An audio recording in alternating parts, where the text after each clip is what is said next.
Hi, it's Tom here from FDS, and today's test is of this, which is the NerfTurf spring, and this one is repeatedly a 10 kilogram spring for EAT, Retaliator, Rampage. And it's just a general elite size spring. It's an Australian spring manufacturer and seller, and it's obviously come up out of their Nerf community, and they're available online. If you look down the description box, I'll give you a link. He doesn't actually publish FPS data for his springs for some reason, probably because he hasn't got a chrono. And the reason that they put on the website was that it's up to the magic of the modder to make what they do with the spring, which I think is a bit of a cop-out. So I'm be interested to see how this spring performs. So what I'm going to do is I'm going to put it in my personal Retal that we saw earlier, and then I'm going to see whether it can outshoot the Orange Modworks 7 kg plus spring, which is the current gold standard elite spring. So let's see whether this one, which reports to be 10 kg, is better. Okay, so I've got the spring in there, and just to note that if you've got some models of Retal have raised ribs just inside the stock block there, you'll have to shave those off a little bit. Unlike the Orange Modworks springs, that spring doesn't just fit straight over. Okay, so I've got brand new elite darts, again out of those 12 packs loaded in here, and we'll see what we do over the chrono.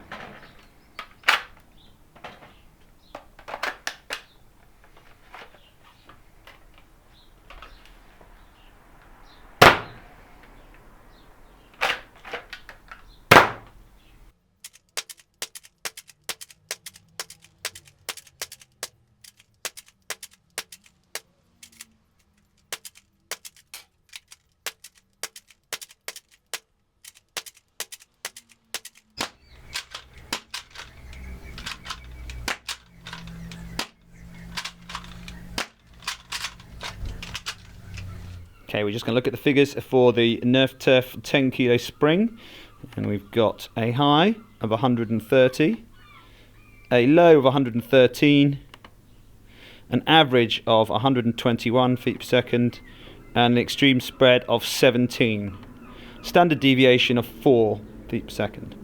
So there you've got the results for the NerfTurf spring, and as you can see, that 10 kilo spring is actually performing rather well. It takes a little bit of work to get it to fit right. Now obviously this is not your standard everyday Retaliator.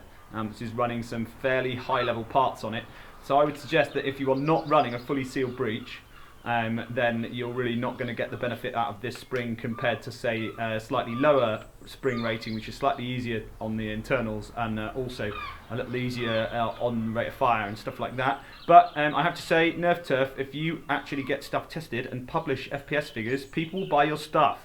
So there you have it. The NerfTurf 10 kilo spring surpasses expectations, which is unusual for springs. So well done to the Aussies for that one.